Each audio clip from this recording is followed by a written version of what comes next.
Our Human Development Report 2019 is hereby launched. The United Nations Development Programme has released the 2019 Human Development Report, highlighting the inequalities in the spread of incomes of Ugandans, even as the country strives to achieve the 2030 Agenda for Sustainable Development. Speaking at the launch, the UNDP resident representative Elsie Atofa said the report focused on inequality because it is increasingly making it difficult to solve the poverty question. We've come a very long way, and our Human Development Report really it's used as a policy tool, as data to be able to inform key decision makings around development issues. And as we rethink development in the 21st century, we need to tackle the issues of inequality. The report, however, indicated progress in Uganda's Human Development Index value in 3 categories of health, water and life expectancy at birth, with a decline in education. Minister of State for Finance Planning and Economic Development, David Bahati, says the findings of the report will be important when rolling out the National Development Plan Phase 3. The majority of Ugandans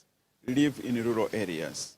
78% of our population depend on agriculture. That's why the next planning cycle is really focusing on that portion of the population to make sure that they are lifted from poverty to now money economy. The report further indicated that the poverty gap remains widespread despite achievements to reduce extreme deprivations. UNDP senior economist Yemisra Shwaki says the wealth and incomes measured by consumption are concentrated and controlled by a certain cluster of people. The population and then distribute equally the income in quintiles, 20%, 20%, 20%, and 20%.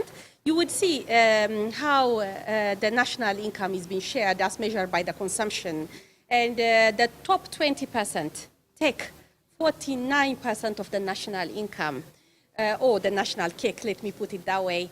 And then the bottom 20 takes only 6.5% of the national cake in Uganda as at 2016. But interestingly, if you just look at the top 10 only, they take 33% of the national income in 2016.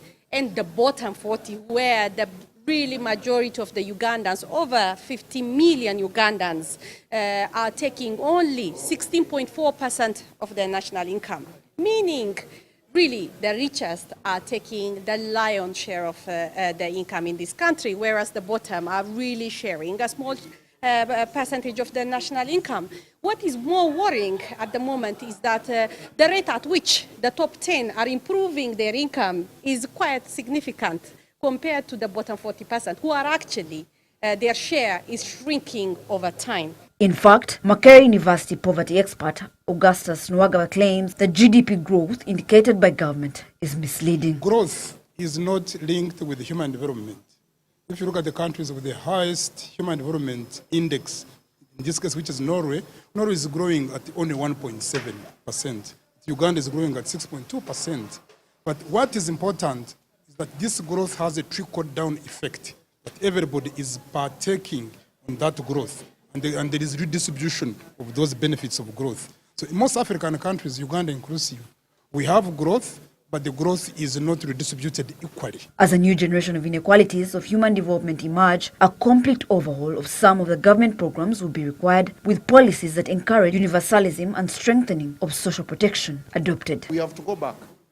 As we provide resources for social protection, we must provide adequate resources for operational funds. And that operational fund must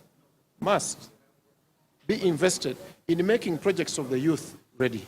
In 2018, inequality reduced Uganda's human development value by over 27%. Victoria Bagaya, NBS, Live at 9.